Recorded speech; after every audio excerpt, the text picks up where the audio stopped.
Welcome to my channel, a place where every mystery hides a story, and every story hides a truth. In the midst of forgotten streets, footsteps echo through the silence, and the faint glow of a lamp guards secrets that refuse to die. Every clue matters. A torn letter, a fading footprint, even the sound of a clock ticking in the dark. Here, doubt becomes a puzzle, and puzzles lead us to the heart of the unknown.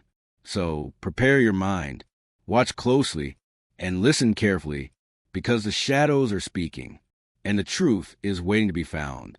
This is where every case begins. Welcome to my channel. Asterisk.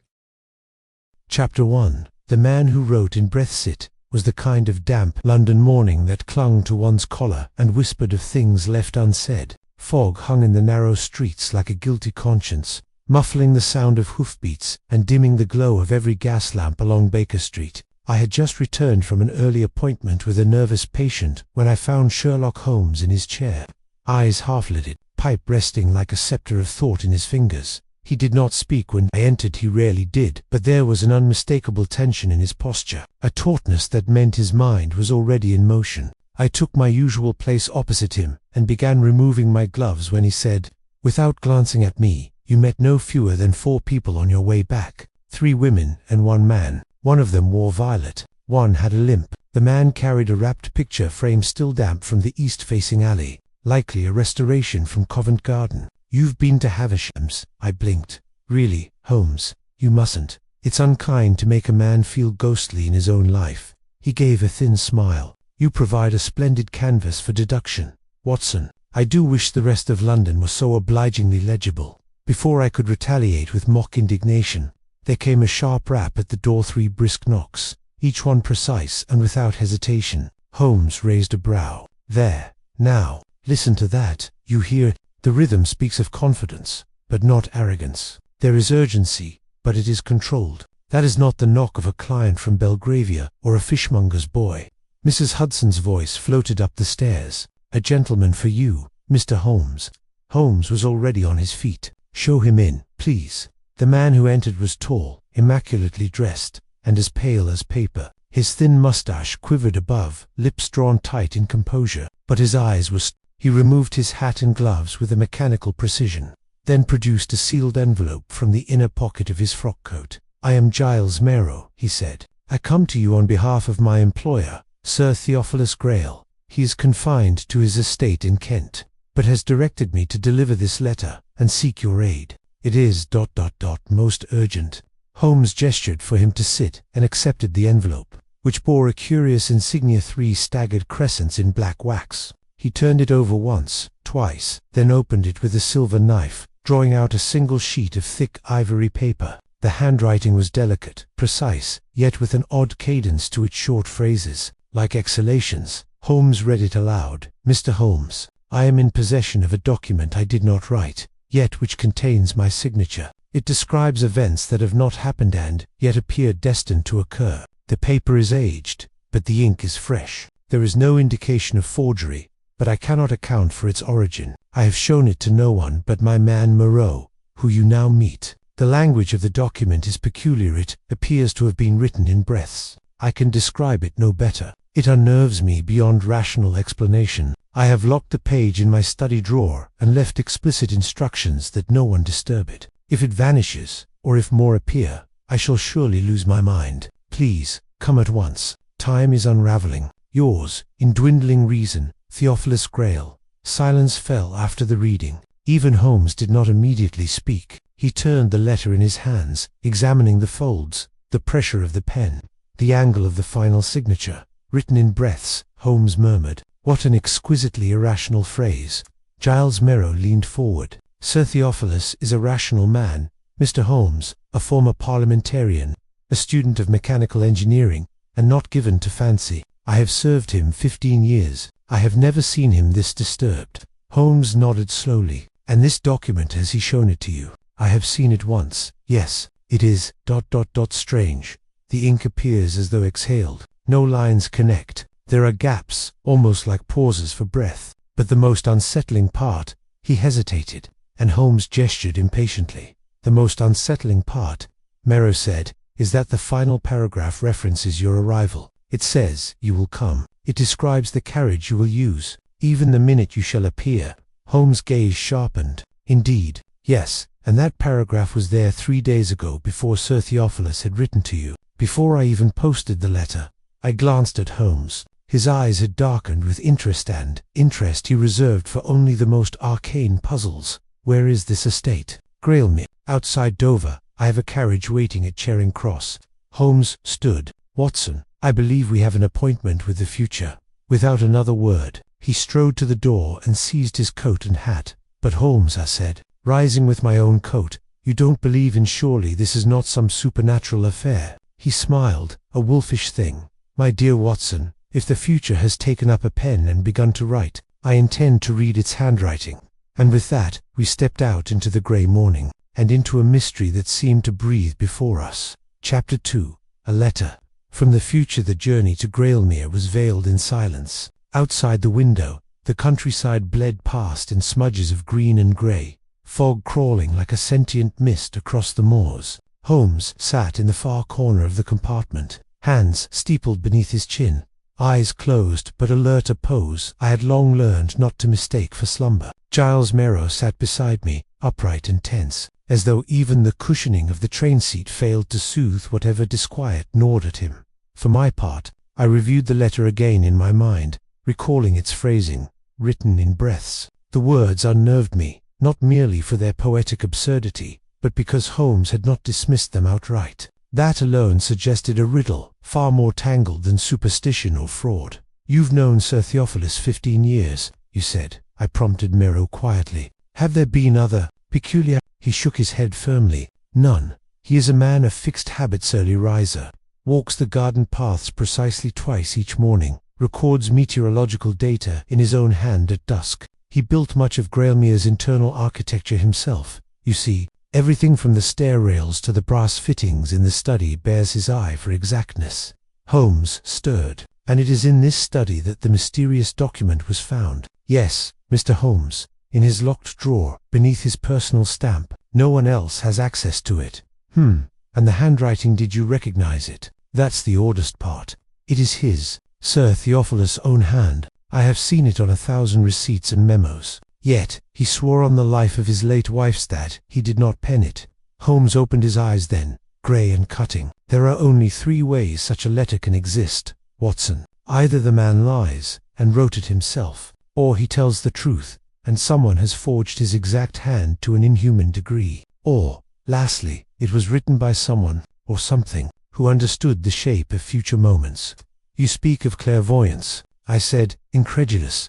"I speak of possibility," he replied coolly. By mid-afternoon we arrived at Dover, and took Merrow's waiting carriage through winding hedged lanes, toward the cliffs. Grailmere appeared through the mist, like a castle half exhaled by the earth, its stone bones rising into view with unsettling stillness. A wrought iron gate creaked open as the horses trotted in, flanked by hedgerows trimmed into almost funereal precision. The air carried a weight I could not place, not menace exactly, but the sense of watching. Sir Theophilus Grail awaited us in the foyer. A spare man with a mind sharpened by habit, his movements were precise even in nervousness. His dark frock coat hung too stiffly from his shoulders, as though its wearer had lost something essential beneath its fine tailoring.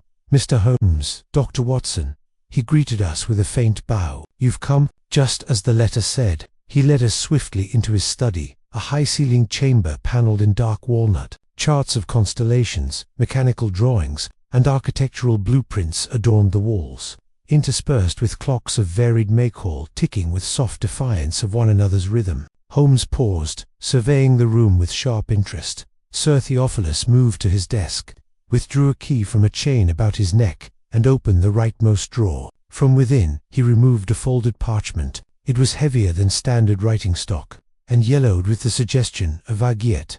Its surface bore no brittleness, no crackling signs of deterioration. Holmes accepted it gently. He did not open it at once. Instead, he held it up to the light, examining the texture of the paper, the faint watermark, the manner in which the edges were trimmed. "This paper," Holmes muttered, "was machined, but not recently. This style was common in the 1840s. It should not be so supple." He unfolded it, The ink glimmered faintly, as if still drying, though Sir Theophilus claimed it had been untouched for days. I leaned closer and felt a prickling crawl along my spine. The handwriting was indeed peculiar. There were visible spaces, no breaths between each clause. It was as though the writer had paused not merely for thought, but to inhale and exhale between each phrase. The loops of the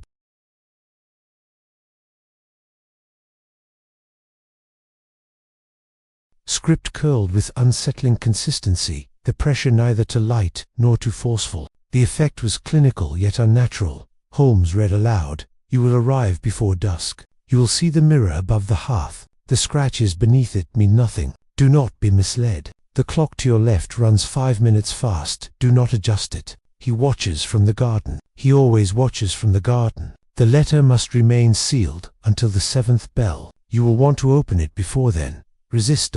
There was no signature this time, only a mark in the lower right corner, a faint smear that looked, bizarrely, like the imprint of a breath, as if someone had leaned too close and exhaled upon it. I looked up, chilled. Holmes was already moving about the room. He inspected the mirror above the hearth. A handsome, beveled glass in a brass frame manned, ran a finger beneath its lower edge. He said nothing, but I noticed his brow tense for the briefest moment. "Scratches," he said simply. "Very faint, but they are there." Grail looked pale. That detail, it unsettled me most. I had not noticed them before reading the note, but after, I could not unsee them. Holmes turned to the clock, a slim brass timepiece with a pendulum that moved silently. He drew out his pocket watch and checked it. "Indeed," he murmured, 5 minutes fast." Theophilus gave a nervous laugh. "But surely anyone could note that sort of thing." Holmes gave him a long look. "Could they?" Then he turned to the window. Beyond it, the garden unravelled in shadow hedges trimmed like chess pieces, and a stone path curving toward a bench nestled beneath a gnarled yew. Holmes tapped the glass. "Who is it that watches from the garden, Sir Theophilus?" Grail swallowed. "I don't know. I never see him, but since the letter arrived, I cannot walk those paths without feeling that someone else breathes when you do." Holmes finished. A hush fell. Then, quite calmly, he added, "There is something deeply wrong here, Watson. Not merely a forgery or a riddle. Someone has written a prophecy with surgical precision. And you believe it?" "I believe," said Holmes, turning from the glass, "that someone is trying to make us believe it. And that, my dear friend, is where the danger lies." Chapter 3. Beneath the mirrors. Holmes did not speak for several minutes after his pronouncement. He merely stood, hands clasped behind his back, gazing into the garden with such stillness that I fancied he might be attempting to synchronize his breathing with the wind-stirred ivy along the walls of Grailmere. Sir Theophilus busied himself by pouring tea from a pot that had long since cooled, his hand trembling as he filled Holmes' cup and then my own, though neither of us touched it. "Holmes," I said at last, breaking the thickening silence, "you believe this to be a deception. But, for what end? What sort of trick would demand such elaborate attention to handwriting, timekeeping, and symbolism?" "Ah, Watson," he replied without turning, "that is precisely the question, and like all worthy questions, it leads not to answers but to avenues." He turned sharply, crossing to the hearth with deliberate pace, and knelt before the mirror. Withdrawing a small lens from his coat, he studied the scratches below the brass frame more closely. I stepped nearer to observe. They were barely perceptible, 3 faint vertical lines, evenly spaced, no more than an inch in height. They could have been made by the careless brushing of a metal object, or perhaps fingernails. "Do you see anything in them?" I asked. "I see that they are not accidental," Holmes murmured. "They were etched with purpose. The spacing is too precise, the depth too uniform. No casual motion would leave marks so evenly aligned." Sir Theophilus hovered behind us. "But they signify nothing to me, Mr. Holmes. I do not recall ever seeing them before the letter mentioned them." "That may well be," Holmes replied, standing again. "But they were here none the less likely for some time, and the writer knew they would be noticed only once they were described. A curious manipulation of awareness, don't you think?" I felt the hair on the back of my neck rise. "You mean to say the letter changes what is noticed?" "Precisely. The human mind, Watson, is not a passive recorder of the world. It sees what it is told to see, what it expects. Tell a man there is nothing beneath a mirror, and he shall find none. Tell him otherwise, and suddenly the scratches leap from invisibility. This letter, this author is exploiting that very principle. He moved to the desk and retrieved the first letter, laying it beside the second. Compare the tone, the rhythm. The first pleads, the second instructs. It is as though the voice behind these pages has grown bolder, more certain. Sir Theophilus shivered. You make it sound as though the letters are ... alive. Holmes didn't scoff. Instead, he leaned closer to the second letter. There is a pattern here I have yet to see clearly, but I suspect the author desires not merely to inform, but to guide. Whoever composed this is attempting to alter our behavior. To what purpose? I pressed. To frighten Sir Theophilus, to lure us here. Perhaps, Holmes said softly, or perhaps to observe how we respond when told the future. Before I could ask what he meant, a faint sound drew our attention. A crick low and deliberate came from above. All three of us froze. Another step, then silence. Holmes was already in motion, slipping silently into the corridor and ascending the stairs. I followed closely, heart hammering. The manor's upper level opened onto a narrow hallway lined with doors and shuttered windows. Holmes moved toward the source of the sound, the room directly above the study. Sir Theophilus caught up to us, breathing hard. That's the guest bedchamber, but no one should be. Holmes held up a hand. He turned the handle slowly and pushed open the door. The room within was dim, lit only by the hazy light filtering through drawn curtains. Dust lay thick on the floorboards. A single bed, unused, dominated the space, flanked by a small dresser and a writing desk beneath the window. Nothing seemed amiss until Holmes stepped fully inside and crouched. There, he said, footprints recent indeed. Beneath the thin coat of dust were several marks too crisp to be old. A trail of 5 or 6 prints led from the doorway to the desk, and stopped. There were none leading away. Holmes examined the surface of the desk. Watson, look here. The second envelope lay atop the desk. Unlike the others, it was sealed not with wax but with a faintly green thread wrapped 3 times around and tied in a knot. Holmes did not touch it immediately. He examined the thread, sniffed the paper, then finally lifted it. Unopened, he muttered. And yet, it bears no dust. It was placed here no more than an hour ago. Sir Theophilus had gone pale, but the door was locked. I swear to I have not allowed anyone up here. No locks were forced, Holmes said calmly. No windows disturbed, and yet, someone was here. With utmost care, he untied the green thread and unfolded the letter within. This one bore no signature, no preamble. It simply read, "The study contains more than scratches. Beneath the mirror is the passage they forgot. Behind the passage is what you seek. He waits for you there. He always has." A chill stole into the room. Holmes stood motionless for a long time, the page crinkling faintly between his fingers. I could see the tightening of his jaw, the narrowing of his gaze. Without a word, he turned and strode out of the room, descending the stairs swiftly. We followed in his wake as he returned to the study and approached the hearth. He pulled aside the low rug before the fireplace and ran his hand along the wooden panels beneath the mirror. A click almost imperceptible sounded beneath his fingers. Then a groan of old hinges. A narrow door, no taller than a boy, swung outward into the room. We stared. Behind it, a passage yawned in darkness, its edges lined with old stone and the scent of dust and lime. Holmes turned to us with a strange calm. There is more to Grailmere than Sir Theophilus remembers. And with that, he stepped into the passage. Chapter 4. The Gathering of Shadows. The door swung inward with a protesting creak, its hidden hinges groaning against years of silence. A breath of musty air wafted out from the passage beyond, thick with the smell of aged wood and something older stone perhaps, or decay long forgotten. Holmes did not hesitate. With his lantern raised, he crossed the threshold without a backward glance, the glow of his light spilling over dust-choked walls that narrowed as they descended. I followed, though not without glancing over my shoulder. Sir Theophilus lingered just beyond the frame, his fingers white upon the study door.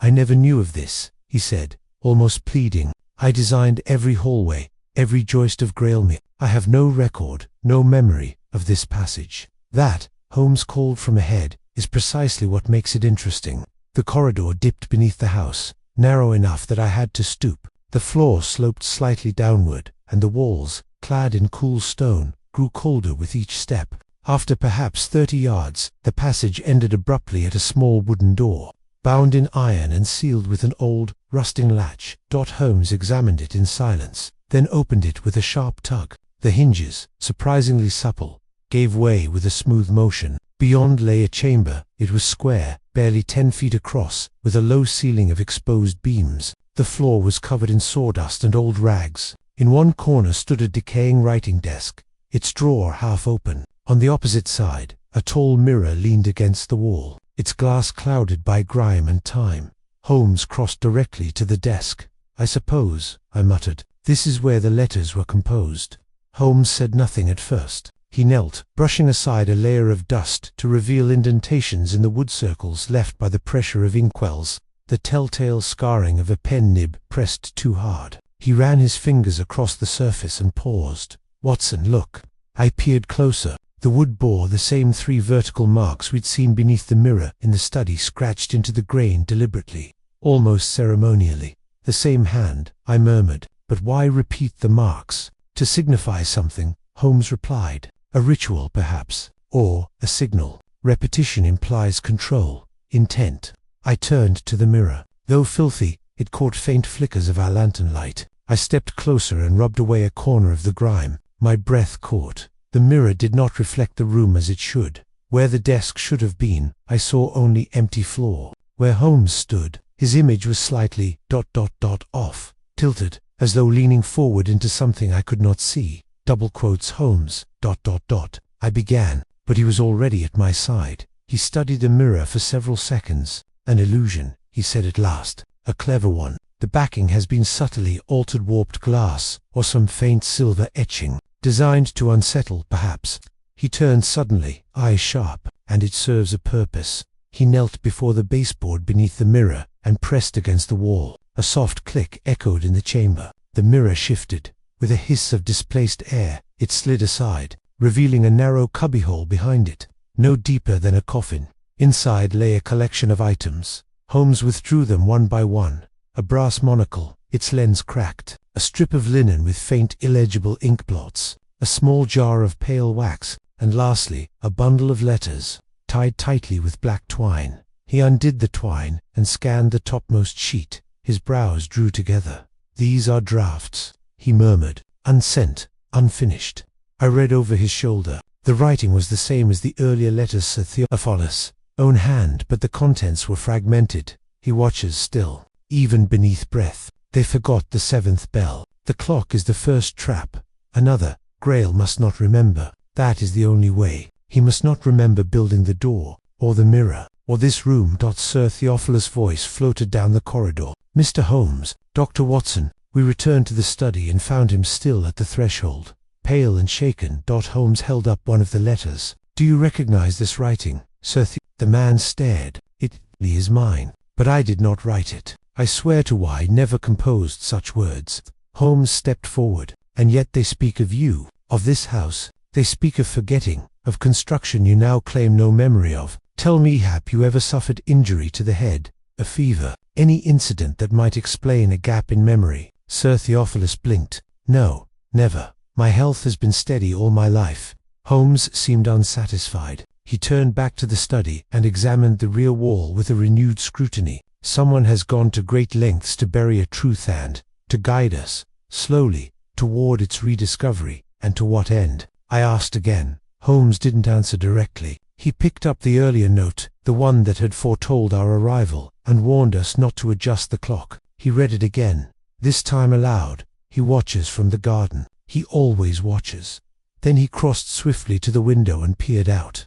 The garden beyond was silent, but something had changed. Holmes opened the window and pointed to the far hedge. There, a depression in the soil. Recent. I leaned out beside him. Indeed, the earth near the bench had been disturbed. Not dug, not upturned, but pressed down, as if by weight. "Someone sat there," I said. "Or stood," Holmes corrected, "for a very long time." He turned to Sir Theophilus. "Tell me, do you employ a gardener?" "No," came the answer. "Not for months now. I dismissed the last one in March. No one has tended the hedges since."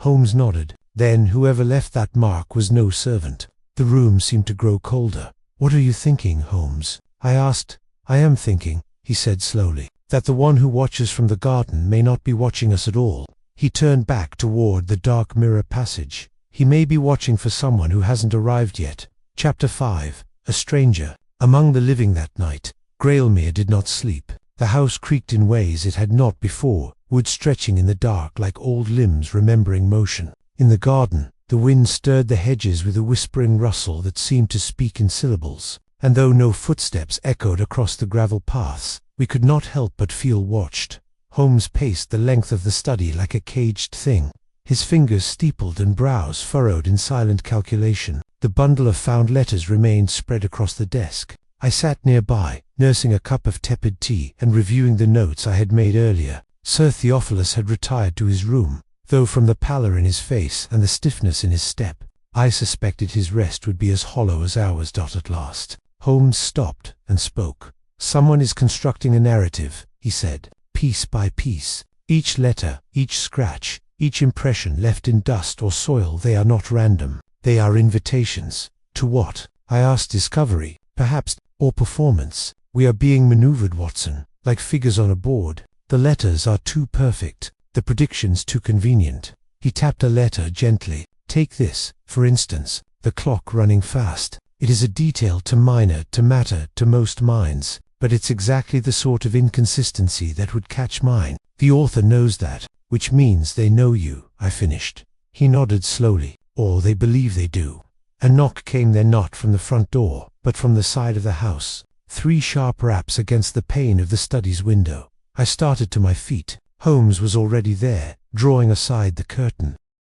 Outside stood a woman, wrapped in a grey travelling cloak. Her hair, dark as ink, was drawn back tightly, and though her features were obscured by shadow and fog, there was a quiet strength in her bearing. Holmes unlatched the window and opened it halfway. "Madam," he said evenly, "you appear to have taken the unusual route."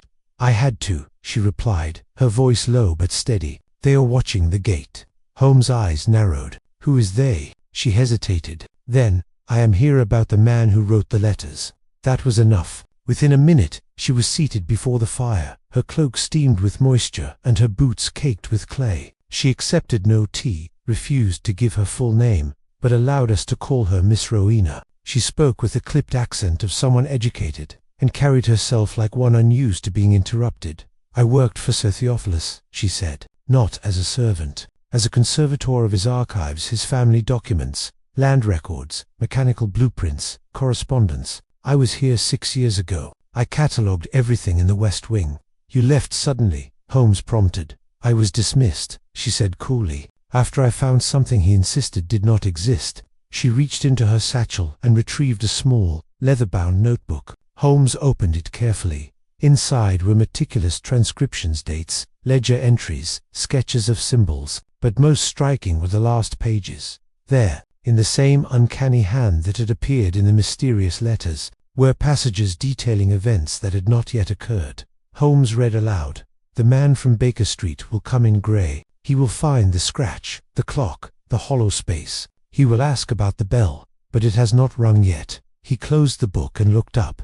"This was written before today." Miss Rowena nodded. 6 years ago. The pages were blank when I catalogued the notebook. 1 week later, these words appeared. No one had touched it. The ink was fresh, but the pen, the pressure, everything matched Sir Theophilus' style perfectly. He said I was fabricating it, that I had interfered with a family heirloom, and he sent me away. Holmes was quiet for a long time. Watson, meanwhile, glanced at the window, uneasy. "Miss Rowena, you said they were watching the gate. Who are they?" She hesitated. Then, voice low, "There were others. Men from London. They visited Grailmere 2 weeks before I was dismissed. I heard them through the floorboards. They were speaking to Sir Theophilus about memory isolation, about locking rooms inside the mind. I saw one of them slip a vial into the study drawer.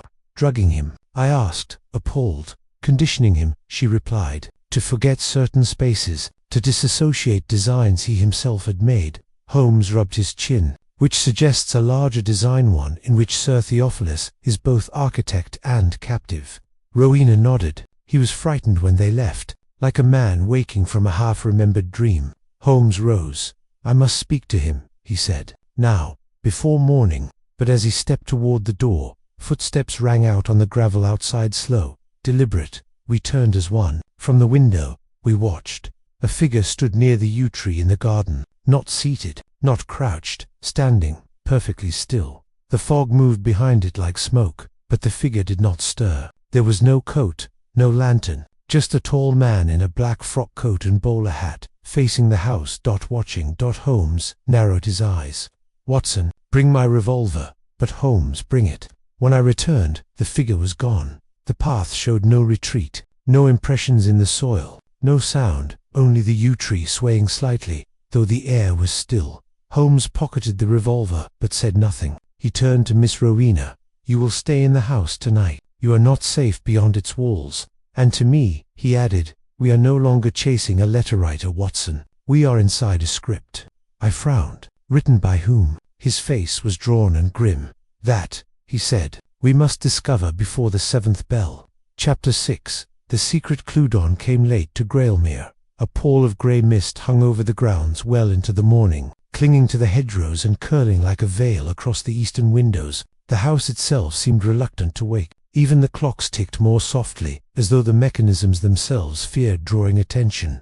Holmes rose early, as always. I found him already seated in the study, sifting through the bundle of letters once more, his breakfast untouched. Miss Rowena had retired to the guest chamber, exhausted but defiant. Sir Theophilus had not yet emerged from his rooms, and though I was concerned for the man's fragile composure, Holmes advised we let him sleep or, as he phrased it, let the walls of forgetfulness hold a little longer. It was nearly 8 o'clock when Holmes pushed aside the last letter and reached for the brass clock on the mantel. "Watson," he said, "do you recall the 7th bell?" "Yes," I replied cautiously. "The letter warned us not to open the envelope before it." "You don't think it literal?" "Oh, I think it's entirely literal," he said, "but not in the way we assume. You see, it's not a chime we're to hear. It's a metaphor we're meant to misinterpret." He turned the timepiece slowly in his hands. Then, with a fingernail, he pried loose the rear casing. Inside, nestled beside the gearwork, was a small folded slip of paper, impossible to notice unless the clock was tampered with, yet placed with exquisite precision. He removed it and unfolded the brittle square. The ink was red, this, time-rust colored and sharp. The message, brief. He cannot remember what he built, but the house does, and it weeps through the walls. Look for the tear behind time. Begin at the hour of forgetting. Holmes read it twice, then passed it to me. "I fear we are no longer dealing with a mere deceiver," he said. "This thing, whoever it is, knows not only where we are, but when we will act." I swallowed. "You believe we are being watched?" "I believe," he replied, "that we are being measured, like figures in an experiment. But every experiment leaves fingerprints, even the ones cloaked in misdirection." He returned the clock to the mantel. "Tell me, Watson, what do you make of the phrase 'tear behind time'?" I shook my head. "Poetic nonsense. Possibly, or possibly the clearest instruction yet." He rose. "Come, we are going to the west corridor." We navigated through Grailmere's long upper hallway, lined with shuttered windows and faded portraits. The west corridor was narrower than the rest, with creaking floorboards and wainscoting that had warped with age. Holmes moved slowly, fingers brushing the panels. "Sir Theophilus designed this wing himself," he said. "Blueprints Miss Rowena catalogued were altered midway through construction. What if something was built here, something meant to be hidden?" He stopped suddenly. "Listen." We stood in silence, a faint rhythmic tapping, not from within the corridor, but from behind the wall. Holmes moved quickly now, knocking along the panels with precise intervals. Then there a hollow thump, a section of wood that didn't ring true. He drew a blade from his walking stick and wedged it into the narrow seam. With a pop, the panel gave way. Behind it, a hidden recess, no deeper than a drawer. Inside sat a thin leather-bound ledger and a small sealed vial. The vial held a faint, yellow liquid, clouded and faintly luminous. "Theophilus was drugged," Holmes said grimly, just as Miss Rowena suspected. He opened the ledger carefully. Inside were not notes, but drawings, sketches, mechanical blueprints of Grailmere, subtly different. Rooms that didn't match the visible layout. Arrows pointing to voids where corridors should have ended. But the most chilling image was the final page. A man not in full, but fragmented, drawn in 7 overlapping outlines, each in a different pose, none entirely aligned, like a body seen through fractured glass. No face, just the suggestion of one watching. Holmes tapped the corner of the page. "This," he murmured, "is not architecture. It is memory, splintered. Someone drew this from within forgetfulness." Suddenly, hurried footsteps echoed from the hall. It was Sir Theophilus. He looked wild-eyed, hair unkempt, his collar askew. Something's wrong. Something's missing from my study.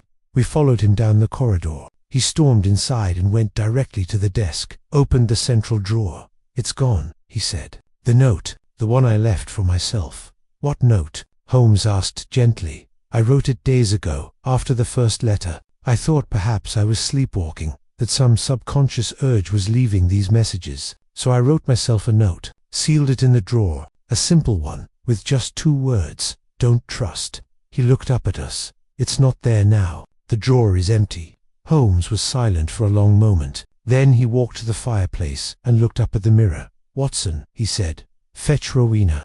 I nodded and left, returning a few minutes later with her in tow. She looked alert. Wary. Holmes addressed them both. "There is someone in this house, either physically or through influence, who understands Sir Theophilus better than he does himself. Someone who has guided the construction of secret spaces, predicted our arrival, and edited the very fabric of memory. I believe this person is not merely hiding. They are waiting." Rowena stepped closer to the hearth, peering at the scratches beneath the mirror. "Holmes," she said suddenly, "I think there's something beneath the floorboards." He knelt beside her. Together, they lifted the hearth rug and pried loose one of the warped wooden planks. A space, empty. No, not quite. A silver locket rested at the center, unmarked, closed. Holmes opened it. Inside, a miniature painting, a face. Sir Theophilus gasped. "That's my brother." "You never mentioned a brother," I said. I hadn't thought of him in years. He disappeared, vanished abroad. We presumed he died." Holmes said nothing. He simply turned the locket around. Etched into the back, barely visible, was a word, 7th. We stood in silence. "What does it mean?" Rowena whispered. Holmes' voice was low and grave. "It means the bell has already rung, and we are behind." Chapter 7. The crime grows stranger. The revelation struck with chilling clarity. We stood in the study, the fire dying low, and the locket open in Holmes' hand. Its single-etched words, 7th, gleaming like a whisper from the past. Sir Theophilus remained still, lips parted, eyes dim with a strange mixture of memory and disbelief. "I had forgotten him entirely," he murmured, as if confessing some private sin. "Arthur, my elder, by 3 years. He vanished when I was just finishing university. There were rumors of course bank debts, duels, something to do with the Foreign Office, but nothing was ever confirmed." "You say, forgotten," Holmes said, tone sharp. "Not neglected, not dismissed, forgotten." Sir Theophilus nodded slowly, visibly shaken. "It's as though he were carefully removed from my thoughts. Not lost to time, scrubbed." Holmes handed the locket to Miss Rowena, then crossed to the desk, where he laid the miniature portrait beside the spread of prophetic letters. I joined him, watching as he compared the sketch of Arthur Grail to the ghostly handwriting that had haunted the estate. Holmes tapped a phrase in the first letter, the signature line, "Yours, in dwindling reason, Theophilus Grail." Then he tapped the last line of the most recent note. "Begin at the hour of forgetting." "Watson," he said, "consider this. What if these letters were never written by Sir Theophilus, but by someone who thinks as he does, someone who shares his education, his turns of phrase, someone who once was him in almost every way? You're suggesting his brother forged these?" I asked. "I'm suggesting his brother became them." A knock at the door interrupted us. It was Giles Merrow, his expression pale and anxious. "There's something outside," he said. "You'd best come." We followed him through the front door, across the mist-streaked lawn, and into the garden, where dew glistened unnaturally along the hedges. Just past the yew tree, near the bench where the watcher had once stood, a shape had appeared in the gravel. Holmes bent over it. A perfect circle, 6 feet across, pressed into the soil. Not dug, pressed, as if something impossibly heavy had rested there. "Holmes," I said quietly, "there are no footprints around it." "Indeed," he replied. "Whatever left this mark did not arrive by foot." He motioned us back toward the house, and we returned in tight silence, the weight of the unknown pressing more heavily with each step. Back inside, Holmes paced the study once more. "This is no longer simply a question of letters or memory," he said. "This is a campaign. Each detail, the altered clocks, the scratches, the voices behind the walls, is part of a calculated strategy. But to what end?" Rowena spoke then, hesitant. "Holmes, when I was dismissed 6 years ago, I stole something. Sir Theophilus looked up in alarm. She continued, a blueprint, one of the rejected floor plans. I believed it to be irrelevant at the time, too strange to have been practical. But now, ... She reached into her satchel and removed a long folded parchment. Holmes unrolled it over the desk. It was a map of Grailmere, not as it stood, but as it might have been. An alternate layout, showing doors that never existed, walls placed at angles too tight to live in, and one feature that made my skin crawl. A room, positioned precisely beneath the study, yet never built. A space labeled only breathing chamber. Holmes' expression did not change, but I knew the look in his eyes well. Why that name? He asked. Rowena shook her head. I've never known. It made no sense, but it was labeled in Sir Theophilus' own hand. He stared at it, yet he has no memory of drawing it. Sir Theophilus had sunk into the armchair, trembling.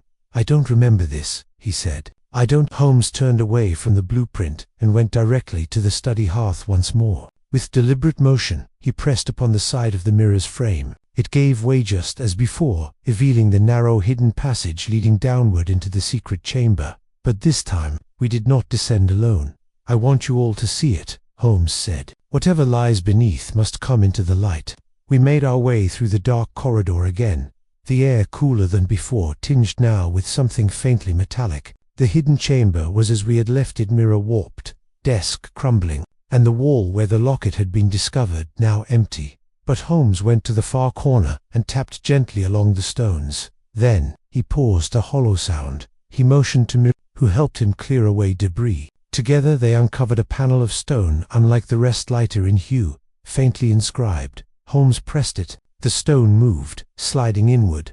A cold gust blew from within. A second chamber, smaller than the first, yawned open behind the wall. Inside, nothing but a single chair, and on the wall opposite, carved with the precision of an engraver, the seventh is not a person. The seventh is a door. We stared, unmoving. A door. To what? Rowena asked faintly. Holmes answered without looking away. To whatever Arthur Grail wanted forgotten. Sir Theophilus began to shake. I didn't build this, he whispered. I couldn't have. You didn't, Holmes said gently. But he did, and he used you to finish it. And then Holmes turned, eyes darker than I'd ever seen them. We must return upstairs, Watson. There's something I haven't yet tested. What is it? Holmes gave a thin, humorless smile. The only person in Grailmere who hasn't received a letter. Chapter 8. Holmes tests a theory. House held its breath as we emerged from the hidden chamber. Even the clocks seemed to falter. Their ticking now out of sync, a subtle discord that unsettled the ear. Sir Theophilus had grown pale, sweat beading along his brow despite the chill, while Rowena walked in stiff silence beside him. Merrow brought up the rear, his usual calm eclipsed by a wary tension. Holmes, however, moved with purpose, each step swift, deliberate. We re-entered the study, just as the grandfather clock in the hall struck the half. Its tone was different somehow, aura, like a bell rung in morning. Holmes turned to us. We are being manipulated, not merely through space and memory, but through time itself, or rather, through our perception of time. And now, I intend to test something. He crossed the room and pulled the sheaf of letters into a neat pile atop the desk. Then, with a swift motion, he turned and handed them all to me. Hold these, Watson. Do not read them again. Not yet. I accepted the bundle, puzzled. Holmes turned his gaze to Sir Theophilus. You recall none of the events linked to your brother's disappearance. No memories of rooms that never existed. No impulse to build strange features into the house. No, Sir Theophilus stammered. I only remember an absence, a feeling that something should be there but isn't, as if I designed around a shape I could no longer see. Holmes gave a faint nod. That is what I suspected. You have been conditioned through pharmacological and psychological means to forget something, but conditioning, however deep, leaves residue, reactions, tensions, unnamed compulsions. He moved to the fireplace and gestured to the mirror. This device, this chamber, this passage beneath it, is a manifestation of memory cloaked in architecture. But if the house was the instrument, the key lies in the person who constructed it. Rowena stepped forward. You mean to wake his memory? I mean to provoke it, Holmes said, but not by asking questions. That method is to direct. It engages the conscious mind, which has already been manipulated. He turned to me. Watson, bring the clock. I retrieved the brass timepiece from the mantel and handed it. over. Holmes placed it on the desk and wound it backwards minute by minute until it read exactly 7 o'clock. He did not explain. Instead, he reached into his coat and produced one of the earlier letters, the one we had found in the drawer behind the mirror. Folded with unusual precision, he handed it to Sir Theophilus. "Read it aloud." The old man hesitated, eyes flicking to each of us. Then, with trembling fingers, he unfolded the page and began to read. "He watches from the garden. He always watches from the garden. The letter must remain sealed until the 7th bell." Sir Theophilus paused. His lips moved, trying to find the next line. He frowned. "You will want to open it before then. Resist." He read the words slowly, like a man reading his own epitaph. As he spoke, Holmes' eyes never left his face. Not once. Then came the final line. "The breath in the floorboards is not yours." Sir Theophilus dropped the page. He took 2 unsteady steps back.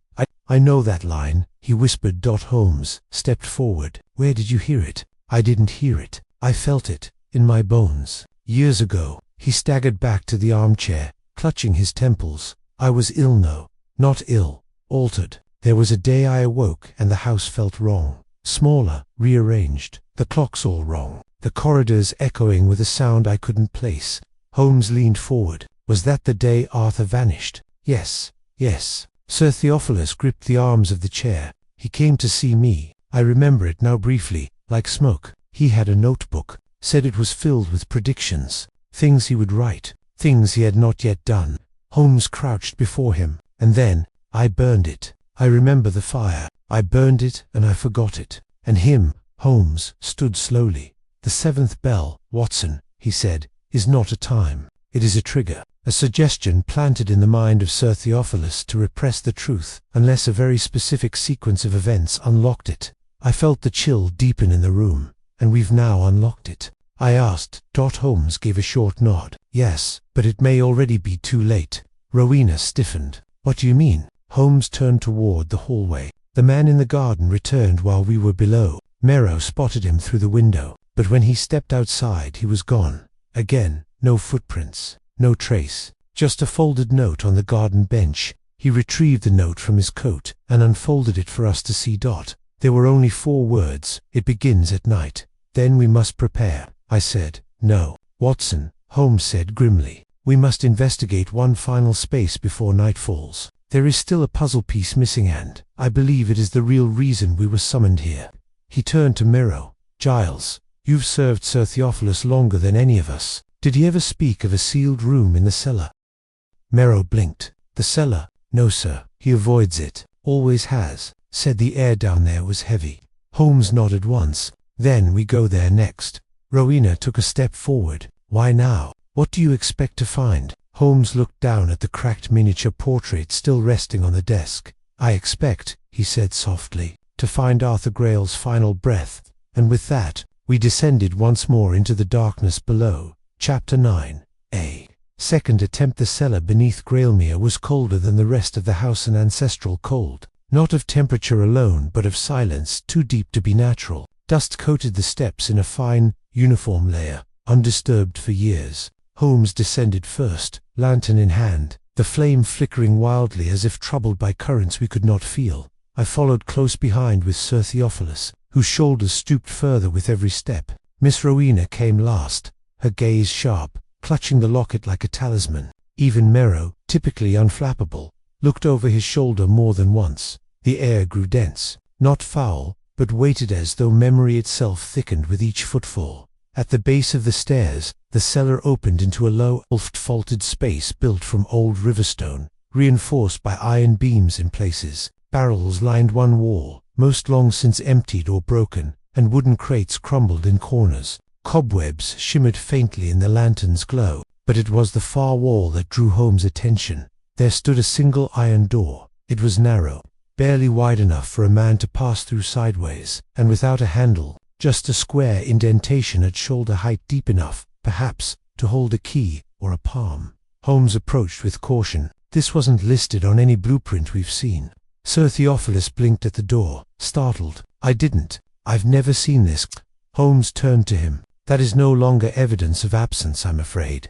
He studied the indentation, then reached into his coat and retrieved the cracked monocle we had found in the secret chamber. He placed it gently into the recess. It fit perfectly. A mechanism clicked. The door groaned and shifted inward with the reluctant motion of long dormant gears. The chamber beyond was unlike anything we had yet encountered. No stone or wood, its walls were clad in metal, with rivets lining the seams like the hull of a ship. The ceiling arched slightly, and the far end of the room held a single object, a desk, made of polished walnut and gleaming brass, and on the desk an envelope, sealed with green thread, identical to the one we'd found in the guest room above. Holmes stepped forward but motioned for the rest of us to stay back. He approached the desk slowly, as if nearing a sleeping animal. "This chamber was built after the house was finished," he muttered, "not part of the original foundation."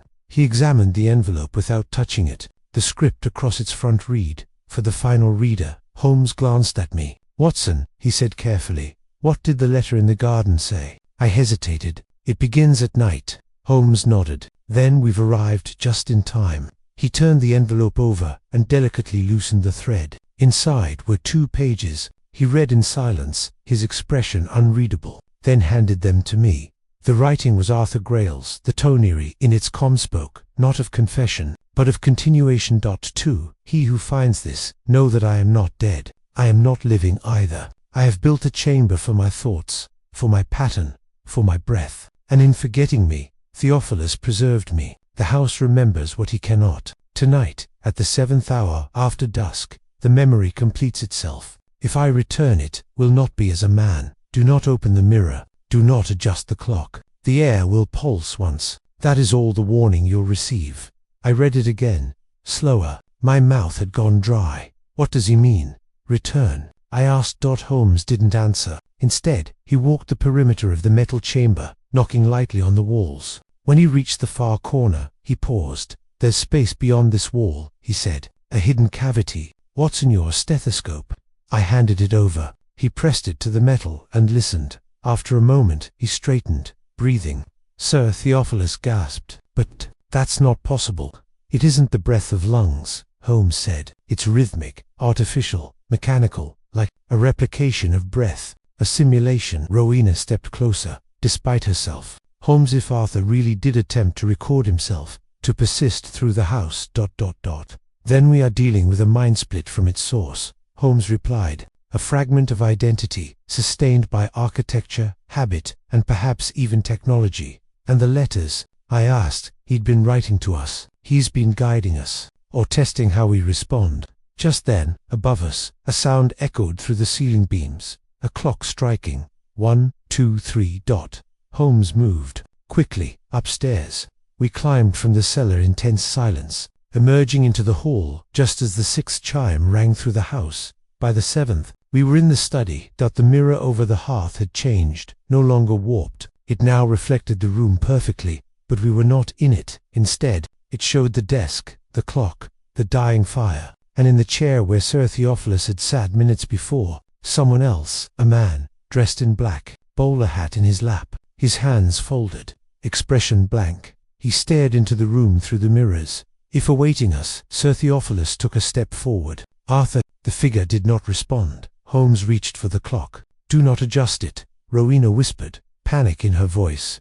"I'm not going to," Holmes replied. "I'm going to listen." He held the clock to his ear. Then his face changed. He turned the clock and pried open its casing once more. Inside, taped to the inner surface, was a tiny note, no larger than a coin. He read it aloud. "Second attempt failed. Third begins at midnight." We froze. "What does it mean?" I asked. Holmes looked up at the mirror again. The man in the chair was gone. Only the chair remained empty. Holmes turned to us slowly. "It means," he said, "the first attempt to bring Arthur back has already happened." And then, in the distance, the bell tower of the village church struck 8. Chapter 10. The true motive begins to surface. The mirror remains still and broken, unyielding, but we no longer trusted what it showed. The reflection of the study was pristine, untouched, and yet the man who had appeared within it, Arthur Grayle, or whatever echo of him now lingered, had vanished without motion, like the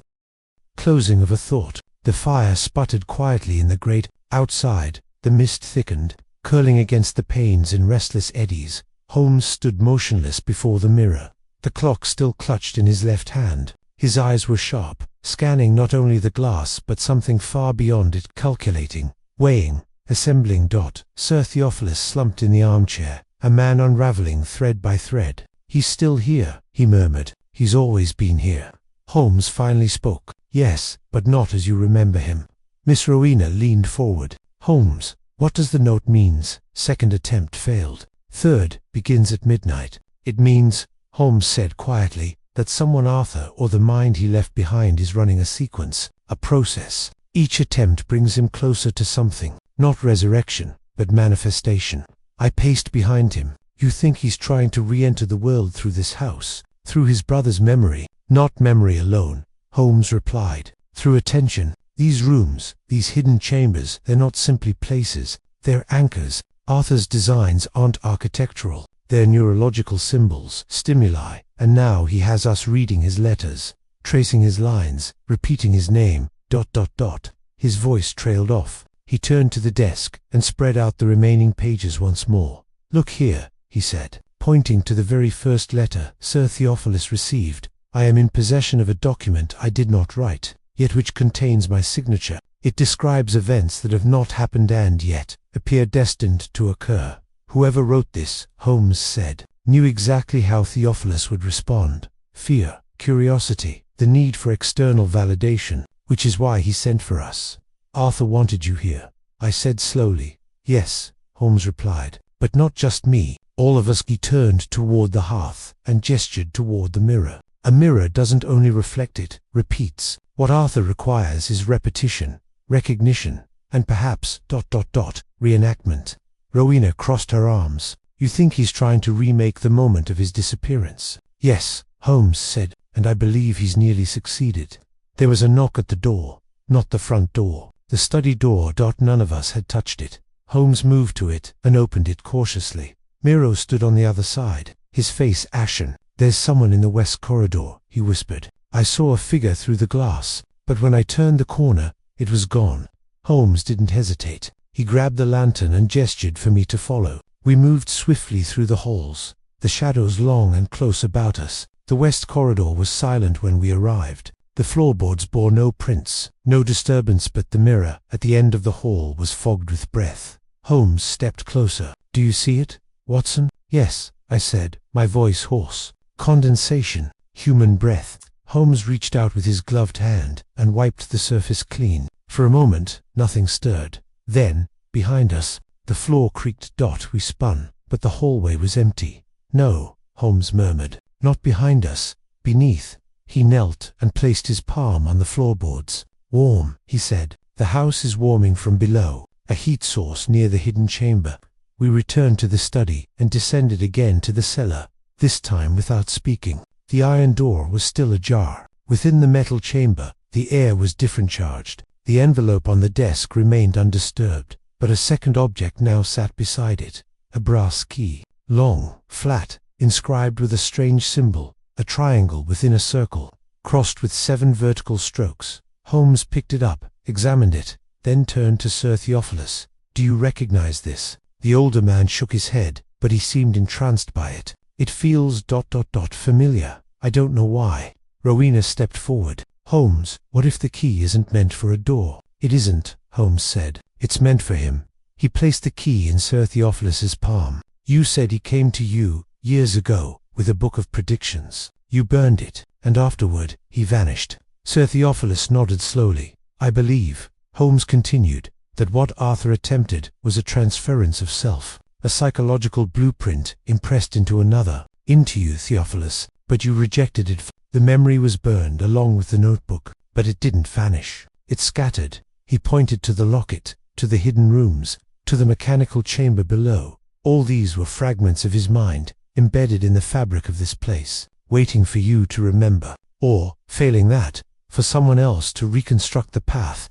Rowena paled. "And now we've done that." Holmes gave a grim smile. "Precisely." I looked at the clock on the mantel. "What happens at midnight?" Holmes glanced toward the mirror. "If the third attempt begins, it means the house will trigger the next phase. We don't yet know what that means, but I intend to find out before we're participants in a ritual we don't understand." He turned to Sir Theophilus. "You must confront him, Arthur." Holmes nodded. If even part of him remains conscious or otherwise, it lies in the final chamber. Sir Theophilus hesitated, then clutched the key in both hands. "I'll go." Holmes turned to me. "Watson, Rowena, Moreau, you will remain here. If we're not back by midnight, lock the mirror. Break it, if you must." I opened my mouth to protest, but he cut me off. "Not this time, Watson. This is not deduction. It is memory, and it must be resolved at its source." And with that, Holmes and Sir Theophilus stepped once more into the depths of the house, the door closing behind them with a sound like breath held too long. Chapter 11. The bait. Key trembled in Sir Theophilus Grail's grasp as he and Holmes stepped into the chamber beneath. Grailmere, for what we all sensed would be the final time. I watched them go helpless to follow, bound by Holmes' instruction and perhaps more profoundly, by a growing sense that whatever unfolded now was not a matter of observation, but of revelation. Some truths, I realized, must be confronted alone. The clock on the study mantel read 10:34. Miss Rowena stood near the hearth, arms folded tightly, her gaze fixed not on the mirror but on the space beside it, as though waiting for something to form from absence. Giles Merrow hovered near the doorway, listening, every so often glancing up the staircase, as though expecting someone or something to come down. We waited, and below, the house breathed. In the hidden depths beneath the iron door, Holmes led Sir Theophilus past the now familiar chamber and toward the panel at the rear wall, the one inscribed with the words, "The seventh is not a person, the seventh is a door." Holmes held the lantern aloft. "It's a puzzle, Theophilus," he said softly, "and you are its final piece." Sir Theophilus raised the key, hand shaking. The indentation on the stone wall had not been obvious before, but now, as though weight in it had revealed itself. A keyhole formed in the center of the final symbol. He inserted the brass key. The wall did not slide aside. It breathed a slow exhale, a gust of warm air, and then the stone drew back with an unnatural smoothness. A narrow corridor stretched beyond, lit with a strange amber glow emanating from the walls themselves. Holmes entered first, motioning the older man forward. The air changed, heavier charged. The corridor opened into a small chamber, hexagonal, lined with mirrored panels. At the center sat a single chair facing away from them. The back of the figure who occupied it was unmistakably familiar. Narrow shoulders, head slightly cocked to one side in thought. Holmes whispered, "Arthur." The figure did not turn. But on the mirrored walls surrounding them, images began to flicker, reflections of moments not yet lived. Sir Theophilus entering the room, Holmes stepping closer, the chair turning, and then, an image that had not happened yet. The mirror showed Holmes raising a hand toward the seated figure, speaking something inaudible, and the man in the chair standing. Holmes froze. "It's a loop," he murmured. "He has shown us what we are about to do. A test of predictability, of control." Sir Theophilus stepped forward slowly, unable to look away. His voice broke the silence. "Arthur. If you are still there, I need you to stop." No reply. Holmes stepped alongside him. "Speak not to the figure, speak to the room. That is where he lives now." Sir Theophilus looked around. "You built all of this, but why? Why do you need me?" In answer, one of the mirrors changed. A letter appeared within it, text, scrawled in the same familiar hand. "You remember now. That is enough. You were the anchor. I was the weight." Holmes drew a breath. He used you as his tether. When he felt himself slipping whether to madness or death, he etched himself into the structure of the house, into you, into time. But it was incomplete. The memory faded, the ritual failed, until now. The mirrors began to flicker faster, showing images in dizzying succession. Sir Theophilus in youth, drawing blueprints, Arthur scribbling in journals, the first envelope sealed with green thread, a flash of fire, the notebook burning, and finally, the study mirror cracking. Holmes turned to Sir Theophilus. "He's not trying to escape, he's trying to repeat. Repetition is a substitute for permanence. He believes if he can replay the final sequence of his life, again and again, someone will finally choose not to burn the memory." Sir Theophilus stepped forward. "And what happens if I do?" Another mirror shifted. It showed the house empty, quiet, and then the study mirror going black. Holmes's eyes narrowed. "He will vanish, permanently. Because in this version, the story completes. It's not about resurrection, it's about resolution." They turned to the figure in the chair, still unmoving. Holmes motioned to touch his shoulder. The old man hesitated, then stepped forward. Slowly, He laid a trembling hand on the back of the figure's coat. The figure exhaled, not with lungs but with sound, a long, slow breath that filled the mirrored chamber. The figure did not turn, but his voice filled the room, not spoken aloud, written into the air. This was my second attempt. You passed, there would be no third. Then the chair collapsed inward, falling, folding, disappearing like paper. The glow faded, the mirrors darkened, and the stone wall behind them slid closed, sealing the chamber forever. Upstairs, the air changed. The fire flared briefly in the hearth. The mirror over the mantel cracked once along a single line. Vertical, clean. Rowena gasped. Miro backed into the doorway, hand on the frame. I turned. His footsteps returned from the cellar. Holmes emerged first, the lantern casting long shadows behind him. Sir Theophilus followed, dazed but upright, the brass key still in his palm, though the etching upon it had faded into blank metal. It's done, Holmes said. No one spoke for a long while. The study clock struck 11. Rowena approached. What happened down there? Holmes gave a slow breath. Arthur Grail constructed a loop in time and thought a method of persistence through repetition. But in the end, all he wanted was for the memory to be kept, not destroyed. He turned to Sir Theophilus. And you kept it? The man gave a faint, grateful nod. Holmes walked to the mirror, ran a gloved hand along the crack. A single break, he said. The house has exhaled.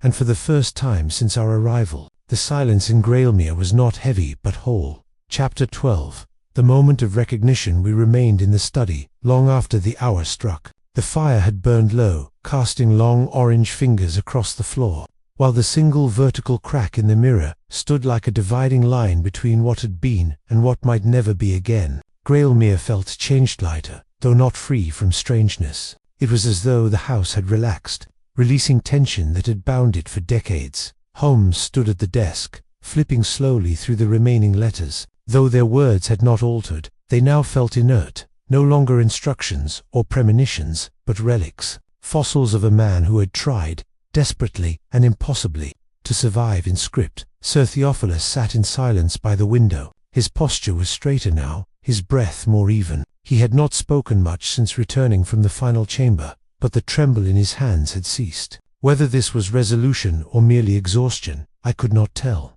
Rowena leaned against the far wall, watching Holmes. Mero remained just outside the doorway, having appointed himself quiet sentinel over the rest of the house. I stepped forward. Holmes, do you believe it's truly finished? Holmes didn't look up. As finished as any echo can be. He turned to face us then, his expression composed, but not smug. There was something contemplative behind his eyes, a softness, rare in the aftermath of a case. This was never about solving a crime, he said, not in the traditional sense. There was no murder, no theft, only a question that refused to be buried. What happens to the part of us we leave unfinished? Rowena stepped closer. And what's your answer? Holmes tapped the final letter, the one found in the metal chamber beneath the house. This, he said, was Arthur's answer. He constructed a self-repeating story, one with built-in prompts, predictable cycles. He designed Grailmere not merely as a residence, but as a kind of mnemonic device, a house that remembers for you when your mind cannot. I looked at Sir Theophilus, and he used his brother's forgetfulness to conceal himself. Holmes nodded. Precisely. He buried himself in Theophilus's mind, in blueprints, in the angles of walls, and the precise timing of clocks. Every detail here was a line of code. In essence, Arthur wasn't haunting the house, he was the house, or, at least, the part of it that compelled repetition. He held up the locket, now fully tarnished, and when the loop was complete, when Theophilus finally remembered and refused to destroy what Arthur had left, there was no need for the cycle to continue. Rowena moved to the mirror. She reached up and gently ran a fingertip along the vertical crack. It's strange, she whispered. For weeks, this house felt oppressive, as if it wanted us gone. And now, it feels like it's watching, but with relief. Holmes stepped beside her. The house was watching, waiting, more precisely, for someone to open the right drawer, to read the right letter, to say the right name. He turned to Theophilus. And you said it. The older man gave a small nod. I did. And I remember now, not just Arthur's visit, not just the notebook. I remember how I mocked him, called him paranoid. I remember the way he looked at me as if I had already forgotten him while he was standing in front of me. He paused. I've spent 20 years building a house I didn't understand, That's the greatest irony. I thought I had designed this place, but I was only completing what Arthur started. Holmes returned to the desk. From within the bottom drawer, he retrieved one final item I had not seen before, a plain sheet of paper, completely blank except for a single line at the top, "Begin again." He held it up. The final failsafe. Arthur left this as a last invitation. If we had failed to stop the cycle, this would have begun the next one. Rowena stepped back. "But we didn't fail." "No," Holmes said. "We concluded the sequence instead of resetting it." I approached the hearth and looked down at the rug we had lifted so many times. The space behind the mirror, the first passage we had uncovered, was now sealed, not forcefully, but as if gently closed. The scent of lime and stone no longer drifted from below. The house had exhaled, and perhaps, too, it had healed. Holmes folded the final sheet of paper and placed it back in the drawer, then locked it. "Grailmere can return to silence now," he said. Rowena asked, "What will you tell the world?" "Nothing," Holmes replied. "There is no crime to report, no villain to condemn, only a house that outlived its architect, and remembered him more faithfully than any person did." "Sir," Theophilus rose slowly, standing tall for the first time in days. "I will not forget again," he said, "not out of fear or shame. Arthur deserves better than a sealed drawer." He turned to Rowena. "If you are willing, I'd like your help restoring the West Wing, not as it was, as he meant it to be." She smiled. "I think I'd like that." Holmes gathered his coat and hat, then turned to me. "Watson," he said, "I believe our work here is finished, unless you've grown fond of haunted staircases and prophetic furniture." "Not remotely," I replied, and so we took our leave. As we stepped outside, the morning mist had cleared. The hedgerows stood calmly in the light, and the yew tree near the garden bench no longer loomed, it simply stood. We paused at the gate. Holmes turned once, looked back at the windows, and then, softly, with something near reverence, he said, "Memory is not always a burden, Watson. Sometimes it's an anchor, sometimes it's a breath." Then he turned and walked away, and Grailmere, at last, did not follow. Chapter 13. The final attempt to escape the wind had changed. We noticed it first not by feel, but by sound. A low tremor carried through the chimney, rattling the soot just above the hearth. The mirror, with its solitary vertical crack, shimmered faintly in the firelight, though the flames themselves remained still. Something within the structure of Grailmere had shifted, and even Holmes, for all his poise, had gone still as glass. It was 11:30. Miss Rowena stood at the threshold of the study, arms crossed tight over her chest. Giles Merrow had drawn all the curtains at Holmes' quiet request. Sir Theophilus sat in his armchair, unmoving, staring not at the mirror, but at the brass clock Holmes had refused to wind. As always, watched Holmes. He was seated at the desk, not idle, but listening, not to us but to the house. "The breathing has changed again," he said softly. "It's no longer mechanical, it's anticipatory." Rowena moved toward him. "Holmes, you said the sequence was finished, that Arthur's attempt had failed." Holmes gave a faint nod. "Yes, his second attempt, and now the third." Holmes stood. "Now the third begins, and I believe it is the most dangerous yet, not because it will succeed, but because it knows it is its final chance." Sir Theophilus stirred in his seat. "Then what will it try?" Holmes turned toward the hearth. "Escape." I frowned. "Escape? From where?" "From containment," he said. "The echo of Arthur Grail is no longer attempting to return into this house, but to exit it. He no longer wants memory. He wants freedom." Merrow, uncharacteristically pale, cleared his throat. "But how can a man who is dead, if, indeed, he is escaped through a wall?" Holmes looked at me. "He doesn't need a wall. He only needs a mind, one receptive enough, familiar enough, one that has carried fragments of him all along." We all turned to Sir Theophilus. The older man didn't flinch. "So I'm the door again." Holmes stepped forward. "Not the door, the last unopened window." He pointed to the clock. Arthur worked in cycles, loops of thought, loops of structure. He always aligned his timing to specific hours, not to signify death or return, but trigger points. He picked up the brass clock and handed it to Sir Theophilus. "This clock has not struck midnight since your brother disappeared. Wind it." Sir Theophilus hesitated. "If I do, what happens?" Holmes lowered his voice. "If he is still reaching for you, this will draw him closer. If he is not, it will reveal the truth of what's left." After a long moment, Sir Theophilus wound the clock. The tick resumed, slow, resonant. The mirror began to hum. I stood and moved to Holmes' side as the sound intensified, not sharp or shrill, but like the vibration of strings beneath a cello. The mirror didn't crack further. It cleared, and in it, once more, sat the figure in the chair. Arthur Grail. No movement. Holmes spoke softly. Arthur, if you're listening, this is not your house anymore. Sir Theophilus rose. It's mine, and I remember you now, not as something fractured or unfinished. I remember your face, your voice. I remember the day you wept in the garden, after your experiments failed. He stepped closer to the mirror. I remember you.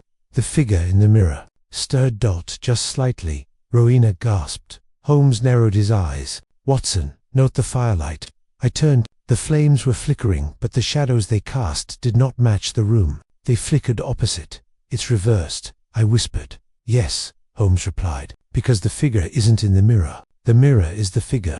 Before any of us could speak, a gust of air surged through the room. The fire dimmed. The lanterns flickered out. The only light now came from the mirror, pale white and pulsing. Holmes stepped toward it, and for a moment, I swear, his reflection did not follow. Holmes looked over his shoulder. Do not speak his name again, he said calmly, and no matter what you see, do not cross the hearth. The mirror brightened again, showing the study as it had been days ago, books on the desk, the envelope unopened, the hidden door still sealed. But there was a difference. I saw myself in that mirror, seated, writing, but I had not moved. Holmes saw it too. It's trying to rewrite the present, offering a version where the cycle restarts. Sir Theophilus stepped forward. And if I accept it, you disappear, Holmes said, and it begins again with or without a body. The mirror flared once, more, and then cracked again. A second line, diagonal. Arthur's figure vanished. The reflection snapped to black. Silence. Holmes exhaled. That was the final attempt. He tried to escape by convincing us, and failed. Sir Theophilus slumped into the chair. Then, it's over. Holmes looked to the mirror. No, it's resolved. That is different. Rowena lit a lantern. What do we do now? Holmes turned to me. Now, we record it. All of it. Because forgetting was the key to the trap, and remembering is the key to the lock. He looked at Sir Theophilus. Would you permit us to write this down, not for publication, but for record? The man nodded. Please, make it known to someone. Holmes placed the cracked clock gently on the mantel. Then he crossed to the desk, opened a blank notebook, and wrote a single line. Let this be the end of the repetition. And as the fire resumed its natural burn, we all remained quiet. For the first time since we'd arrived, Grailmere had nothing more to say. Chapter 14. The final attempt to escape. It was 3 nights later, when the telegram arrived. We had returned to Baker Street, both of us weary from the case but restored in spirit. Holmes had not spoken of Grailmere since we left its gates, and I suspected he considered the affair closed. For once, I agreed. And yet, when the wire arrived from Miss Rowena late that evening, I saw the change come over him at once. He read the slip twice, then a third time. I waited. Finally, he passed it to me without a word. Holmes, something wrong at Grailmere. Found sealed letter in West Wing blueprint room. Date on envelope is tomorrow. Signed in Arthur's hand. Please advise. Rowena. I looked up, but Holmes was already moving. He left a door open. He said, one we didn't see. We reached Grailmere by noon the next day. The sky is slate grey and heavy, with a wind that clawed at the fields. The house loomed once more, though it no longer had the oppressive presence it had carried in previous days. It felt quieter, emptier, like a mind that had finally learned to rest. Rowena met us in the foyer, eyes rimmed with fatigue. We were cataloguing the blueprint room, she said, leading us through the West Wing, sorting old plans, architectural sketches, most of them in your brother's hand. She nodded to Sir Theophilus, who stood silently nearby. Then we found this. She placed a small envelope into Holmes' gloved hand. It was identical in style to the other's cream paper. No postage, green thread tied once around. Holmes turned it over. No wax seal, no mark of delivery. The only writing was across the front. To be opened on the day the house forgets me again. Holmes looked up slowly. What day is it? Rowena swallowed. Today is the 26th. Sir Theophilus frowned. That date means nothing to me. Rowena pointed to the corner of the envelope, but it meant something to him. There, written faintly in pencil, were 2 digits: 26. Holmes unthreaded the envelope. Inside was a single folded page. It read, "You remembered, so I left. But I feared you'd forget again. I wrote this to catch myself should I try to return. If you are reading this, the loop seeks re-entry. The memory fracture is not yet healed. Do not look into the mirror. Do not wind the clocks. Do not write my name again." Holmes held the letter to the light. No watermark. No visible age. "I thought we ended it," I said. Holmes nodded grimly. "So did I." He turned to Sir Theophilus. "You felt no change in yourself. No pull toward old routines. No dreams. Nothing," Theophilus replied. "I've felt at peace."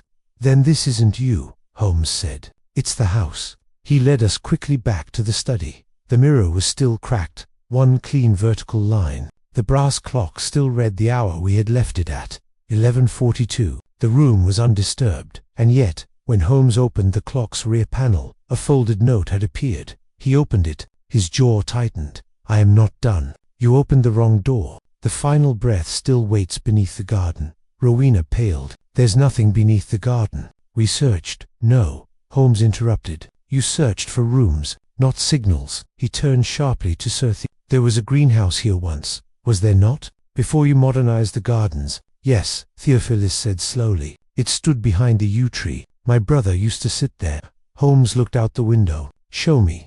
The garden felt unchanged. The mist had returned in patches, clinging to the yew's gnarled branches. Holmes paced the edge of the lawn, eyes on the ground, then knelt by the bench. Here the grass grew in tight, oddly spiraled tufts, though shaped by patterns invisible to the eye. Holmes cleared them away and struck soil with the flat of his palm. A hollow thump. He turned to Marrow. Spade. It took less than 10 minutes to unearth it. A circular brass hatch, no more than 2 feet across. No keyhole, just 7 faint ridges, evenly spaced, running outward like the spokes of a wheel. Holmes examined it in silence. "Arthur's final design," he said, "hidden in the open, beneath the bench where he waited." He placed both hands on the hatch and turned. It resisted, then clicked. The hatch swung open, revealing a metal cylinder inside like a capsule. Holmes lifted it gently and twisted off the lid.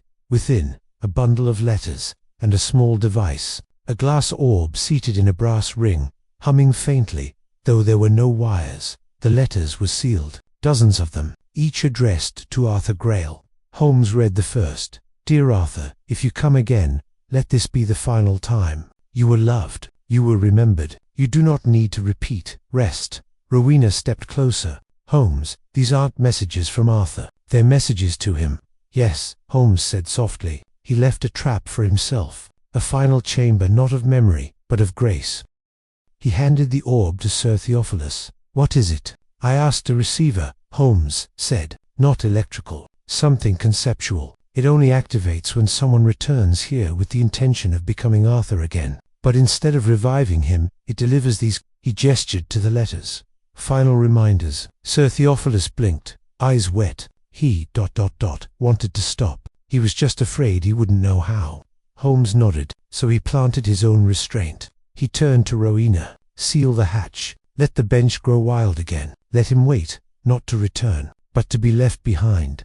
And so it was done. We returned to the study once more. Holmes placed the final letter, the warning from the West Wing, into the drawer, and locked it. "I think," he said quietly, "the house will sleep now, for good." And this time, as we left Greylemere, no footsteps followed us through the fog.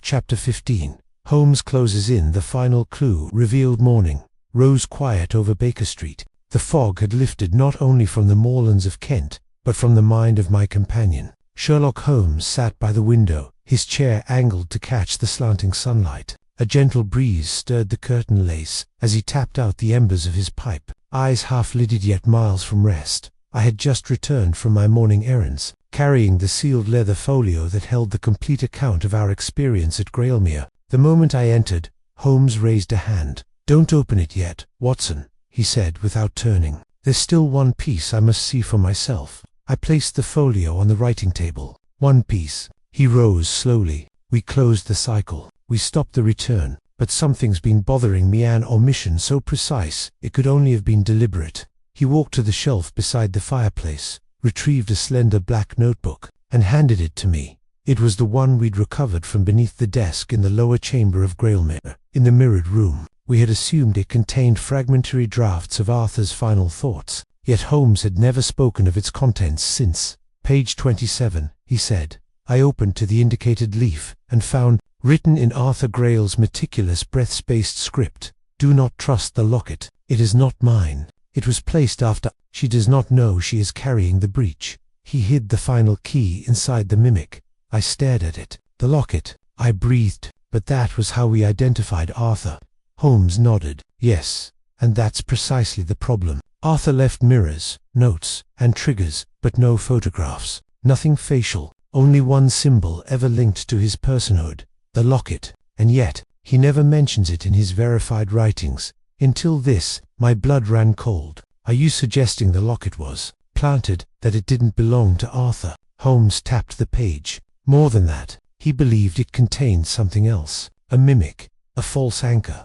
I sat slowly. Then Rowena, she carried it for days. She may have been unknowingly complicit, Holmes said, but not malicious. I suspect she was selected, perhaps years ago, for her proximity to She studied the archives, touched the blueprints, carried the only object that survived each of Arthur's cycles. He paced now, the rhythm returning to his speech. You recall how the third attempt unfolded. It was not like the others, more precise, less poetic. The mirror did not show Arthur, it showed us reflections of ourselves.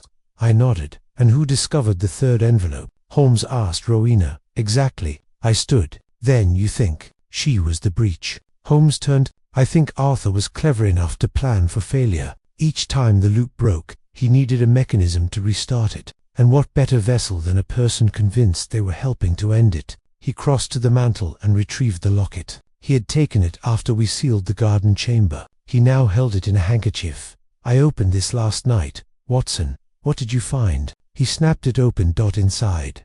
The portrait was faded. Too faded. The lines had blurred, not with age, but with inconsistency. Upon close inspection, the image was not painted. It was printed, etched by a process I didn't recognize. And there, faintly, behind the face, numbers, tiny, as though from an engraving tool. Holmes handed me the magnifying lens. I looked. The numbers were arranged in a tight ring. 19 to 34272611, Nini letters code. Holmes spoke softly. The pattern is not random. It spells a word one used in encryption, in keys. He passed me a slip of paper on which he'd written the solution. SWAGZAS. I frowned. Swags. No, Holmes said. A cipher. Key. Arthur used it to construct false locks. But this one was never meant to be opened. He opened the back of the locket with a delicate twist of his knife. Inside, there was no hair, no relic, no ashes. Just a slip of parchment, no larger than a postage stamp. Holmes unfolded it. There, in the same unmistakable hand, were 6 words. The memory lives in someone else. I sat down hard. Then Arthur escaped. Holmes met my gaze. No, he scattered. He knew he could not re-enter as a man. So he became suggestion. He became idea. Embedded not in rooms or letters but in people. Rowena, she may hold one piece. Theophilus, perhaps another. Even you or I, but without the locket, he could not reassemble. He returned the object to its case and sealed it shut. Which is why, he continued, the third attempt was his last. It failed not because we resisted, but because he lacked the structure to complete himself. The body, the memory, the voice, each lived in isolation. He turned toward the fire. And Grailmere, his greatest vessel, no longer listens. We stood in silence for a time. The study, familiar again, had never felt more distant. Then Holmes said, almost gently, the final clue was never in the mirror, Watson. It was in the one thing we carried with us, unquestioned. A symbol, a shape, something that traveled freely between Tapalines. He turned back to the notebook, writing a final note on its last page. The loop is not a circle. It is a spiral. We escaped its core, but its arms reach farther than we know. And with that, he closed the book. Chapter 16. The Final Gathering. It was 1 week after our return from Grailmere, when Holmes summoned us all to Baker Street.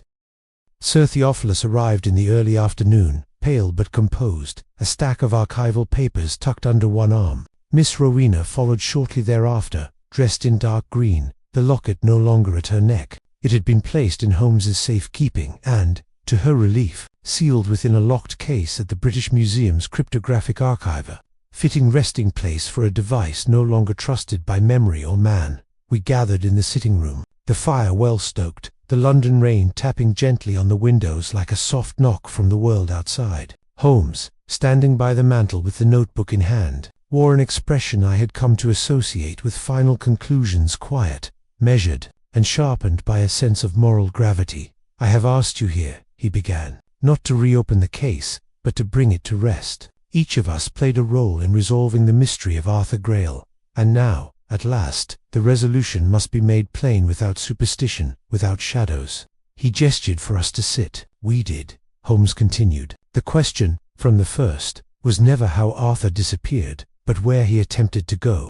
He opened the notebook to its final page. "Arthur Grail did not die, nor did he live in any traditional sense. He fractured, intentionally. He sought continuity not through survival of the body, but through a persistence of influence, thought, instruction. The letters he left were not simply messages, they were scripts, invitations to enact his memory." Holmes looked to Sir Theophilus. "He used you, in part, because he trusted you and because he knew you would forget." Theophilus bowed his head, but said nothing.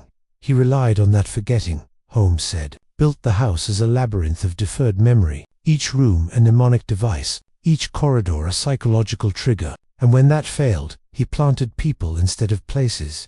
He turned to Rowena. "You were chosen, though not cruelly. You carried the locket, yes, but, more than that, you carried belief, curiosity. You completed the cycle not by obeying instructions, but by seeking to understand them."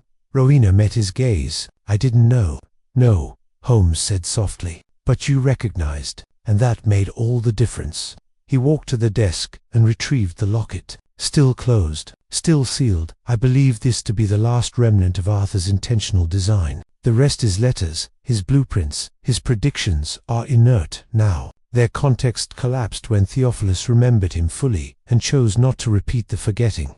He placed the locket gently into the drawer and locked it. "It is memory. You see, that made him dangerous," Holmes concluded. "Not because it returned him, but because it made us repeat him. Each time we obeyed a clue, reacted to a reflection, responded to a name, we enacted his reconstruction.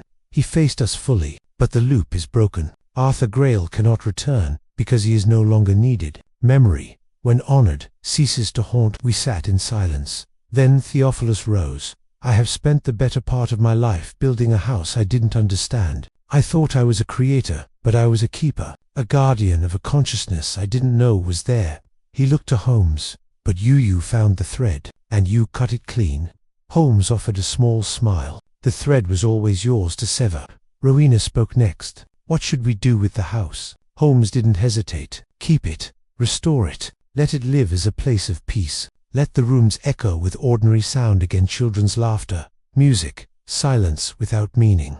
He turned to me. "And as for us, Watson, we shall record it, not for publication, but for preservation." I nodded. "For memory." Holmes looked out the window, where the rain had slowed to a quiet drizzle, the sun just beginning to press faintly through the clouds. The world, once more, resumed its rhythm. He turned back and, in his usual way, brushed the whole matter aside with a flick of the hand and a half-smile. "Elementary. In the end," he said, "a man who refused to be forgotten, and a house that remembered too well." We rose, all of us. There were no handshakes, no grand farewells, only a quiet mutual understanding, as if each of us had stepped out of someone else's dream.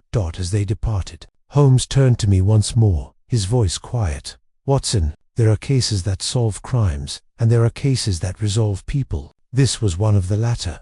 He lit a fresh match and set it to his pipe, and as the smoke curled toward the ceiling, I realized I had nothing more to ask. Arthur Grail was gone. The loop was closed. The breath, at last, had stilled. The end.